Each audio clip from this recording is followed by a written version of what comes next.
এখানে হয়তো দেখতে পাচ্ছেন যে আমি একটা কবুতর আমার এই ঘরের ভিতর রেখে দিয়েছি।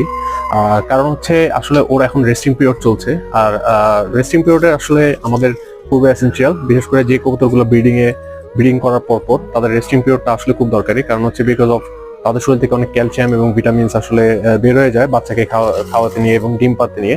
সো আসলে একটা বাচ্চা করার পরে তাদের অ্যাটলিস্ট 20-25 দিন বা 30 দিন এই সময়ের জন্য রেস্ট দেওয়া দরকার। কারণ রেস্ট না দিলে দেখা যাবে যে তারা আবার 4-5 দিনের মধ্যে ডিম দিয়ে দিছে, মানে বাচ্চা খাওয়ানো শেষ হওয়ার সাথে সাথেই, এবং হচ্ছে তারা আবার নতুন করে বাচ্চা করার শুরু করে দিয়েছে। তো এইভাবে বাচ্চা করলে হবে কি, মানে বাচ্চাগুলো কোয়ালিটি ফুল হবে না, এবং হচ্ছে মাদি কবুতরটা এবং নর কবুতরটা দুর্বল হয়ে যেতে পারে, তারা অনেক শুকিয়ে যেতে পারে, তাদের ফিটিং নষ্ট হয়ে যেতে পারে, ইভেন তাদের ডিম পরে আবার নাও জমতে পারে, বানজাও হয়ে যেতে পারে। সো এই জিনিসটা খুবই কেয়ারফুল থাকা দরকার। সো আপনারা হয়তো দেখতে পাচ্ছেন যে আমি আসলে এখানে একটা আমার এই